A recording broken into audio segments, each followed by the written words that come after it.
All right, guys, so to put all this together, what we're going to start to say is that the definition of a derivative, all right, definition of derivative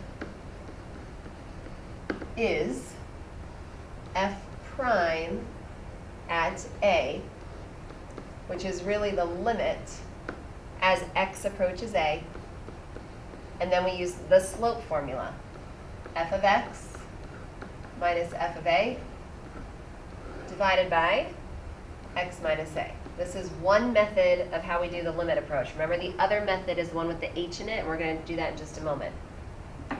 So for this example, I'm going to set you guys up. Let's do number 3, because I see a fraction in number 3. That might throw some people off. Let's do 3 together. And when you guys are working on these, just so that you do this correctly, you guys should get that your derivative is 8 for the first one. You should get 1 for the second one. And you should get 7/4 for the fourth one, excuse me. Okay, so the third one we are going to do together. We are going to say that our derivative, f prime, or instantaneous rate of change of our function at 2, all right, is really the limit as x approaches 2. And we are going to take our function, which is 9 over x.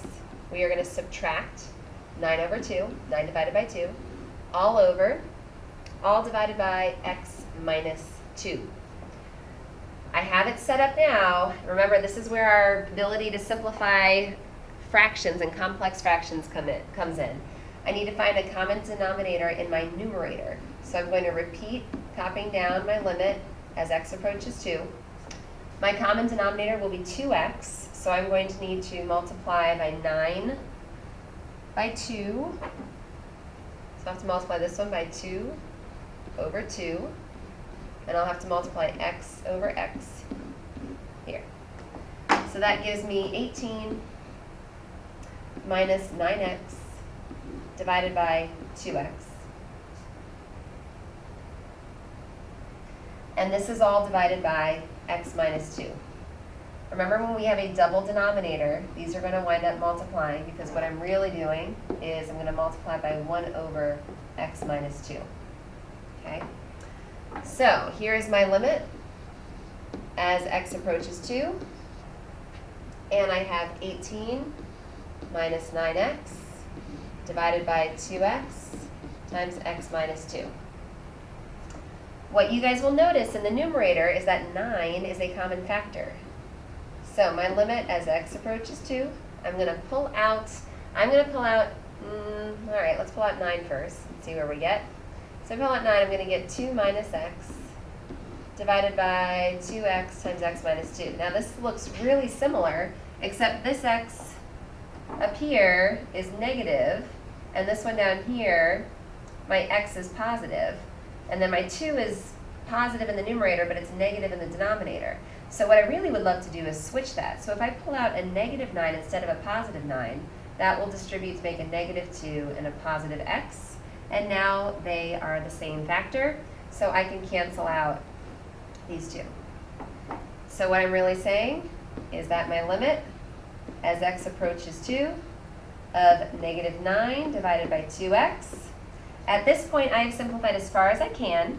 I can now plug in 2, and I will not get an undefined value, so I will get negative 9 divided by 4. Okay? So you're going to do something really similar with number 4. So I'd like you guys to try those and see if you actually get the correct answers. And bring your questions to class tomorrow. For our last piece, we are going to talk about the alternative limit method, which is actually what you guys probably know better because of what we did in class. And this one stems from the picture that, I'm just going to make a general function. So I just have some kind of random curve here. There it is. This is my f of x. I don't know what my function is. I'm just going to call it f of x right now. And we're going to label. We have a point here that we are going to call A. And then we want to pick another point on the line, or on our curve. But what we're really saying is that no matter where you guys pick the other point, the distance between them, we want to be really, really small. So that x distance between them is what we're calling h. That makes this x value a plus h. We've been talking about this one. This is the same idea. You're picking a point super, super close, and you're saying h is a really small number. So I'm calling that distance between the 2 points h, whatever that distance happens to be. So in this case, what we're really saying is that if you wanted to take the derivative using this limit approach, it's again a limit, but instead of x approaching a, we're saying that our h is going to 0. So this is exactly what you guys were doing the other day in class. How do we do that? Well, our first point, I'm going to write this up here before I put it in. My first point is just a and f of a, whatever my x and my y values actually are. But my second point, and let's put that one in green, okay? My second point is going to be a plus h as the x value, but then I have to plug in a plus h into my function, whatever my function happens to be. So for us, we are going to take our second y value, which is f of a plus h, and I'm going to subtract my f of a, my first y value, and then I'm going to divide by, again, my second x value, a plus h, and then I'm going to subtract my first x value, which was a. Again, you guys know this as the slope formula. We are now just doing a very general slope formula for any function, and any point on the function, and any tangent at that point. So this is the limit approach, second way that you guys can do a derivative. Remember what a derivative is. 3 different things that a derivative is. Instantaneous rate of change, slope of the tangent line, f prime, derivative. Same thing. So if I wanted to find the derivative using this approach, what I want to use is my x. Well, I'd have to know my first point. Okay, first point would be 5, and if I plug in 5, I have to get the substitute, put in 5, and get out the appropriate y value, so f of 5. And f of 5 in this case should be 35. Then I need a second point. My second point is going to be 5 plus h. Wow, well this is going to make my y value a little bit larger, right? So my y value, if I put f plus h in, 5 plus h in, I'm going to have 5 plus h squared plus 2 times 5 plus h. And that's all my y value right there. So that's a little side work that I had to do before I could really continue, okay? So now I'm going to get into the actual math of it. I'm going to say that f prime, and again this is f prime at 5, because that's the x value that I really want, is going to be the same as the limit as h approaches 0. I'm not using x's on this one, I'm using h approaches 0. And my second y value, which is this long one, it is the 5 plus h squared plus 2 times 5 plus h. Okay, minus my first y value, which is 35, divided by my second x value, 5 plus h, minus my first x value, which is 5. Okay? I'm going to try to simplify this a little bit. Remember to copy down the limit as h goes to 0. 5 plus h squared, well, we've got 25. We have 10h plus h squared. I'm going to distribute my 2, so I'm going to get 10 plus 2h, and then minus 35. Then I'm going to simplify my denominator. Well, 5 and negative 5 cancel, so all I have is h. Let's simplify again, see if we get any closer to being able to substitute in our 0. Okay, so we have positive 25 and positive 10 make 35. those can cancel with this negative 35. So positive 35 minus 35, those are gone. I have a 10h plus 2h. So I have 12h, and I also have an h squared. So I have h squared plus 12h divided by h. At this point, I can simplify by an h. So I'm saying the limit as h approaches 0. I'm going to, again, I have to simplify an h from both terms in the numerator. So h squared divided by h is h, plus 12h divided by h is 12. This is the point where I can actually substitute in my 0 because I'm saying h is a super, super small number. I'm not dividing by it like I was in the previous step, which I couldn't have stopped there. So what I wind up getting is 12. 12 is the instantaneous rate of change, or the speed, right, at the particular point 5 on this curve. So if you guys were to graph x squared plus 2x and you stop at 5, you would know that the rate of change at 5 is 12.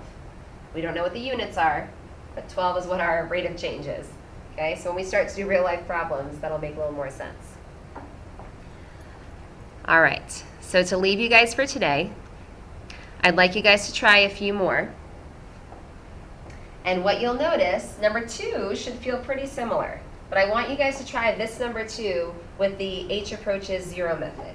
So when you guys are setting this one up, you guys are using f prime at -3, but you're going to set it up with the limit as h approaches 0.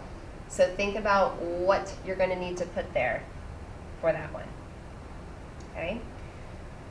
For number 3 and 4, you guys will notice something a little bit different. These are not, you're not given an x value. What in the world is my x value, right? So instead of getting an answer, if you don't have an x value, we're going to keep x. So I'm going to do one of these with you, and then I'm going to let you guys do the other one. So we're going to do number 3 together. If I don't have an x value, then my first point is going to be just x and x squared plus 3x. Okay, that's my first one. But my second point is going to be x plus h, because I don't know what the x is. They don't tell me what the x is. They just said find an expression, right? So use the limit method to find the derivative. Well, what I'm going to end up with is an expression instead of an actual value. So let's see what happens. And then here I've got x plus h squared plus 3 times x plus h. So I know what my 2 points should be. I don't have a concrete number to deal with, which is fine. That's okay. So let's set this one up together. We're going to do f prime at x, since I don't know what it is. And I'm going to say that this is the limit as h approaches 0. And we are going to use the second x value minus the first. I'm going to use parentheses around that because that negative will distribute. And then divided by x plus h minus x. Notice what happens in the denominator pretty much every single time, right? Let's simplify this. As h goes to 0, I'm going to have x squared plus 2xh plus h squared plus 3x plus 3h minus x squared minus 3x if you distribute that negative. And then in the denominator, I just have h, because x minus x cancels, right? Makes 0. So now I've got the limit as h approaches 0. All right, let's look. So x squared minus x squared, positive 3x minus 3x. It's kind of fun. Cancel everything out that you can. I have 2xh plus h squared plus 3h divided by h. At this point, I can simplify, and I now have 2x, divide out an h, plus h, plus 3. Remember, h goes to 0, so at this point I can plug in 0, and I get 2x plus 3. So my slope is represented by 2x plus 3, even though I do not have an answer, a concrete number as an answer. Go ahead and try numbers 2 and 4, and we'll check them tomorrow.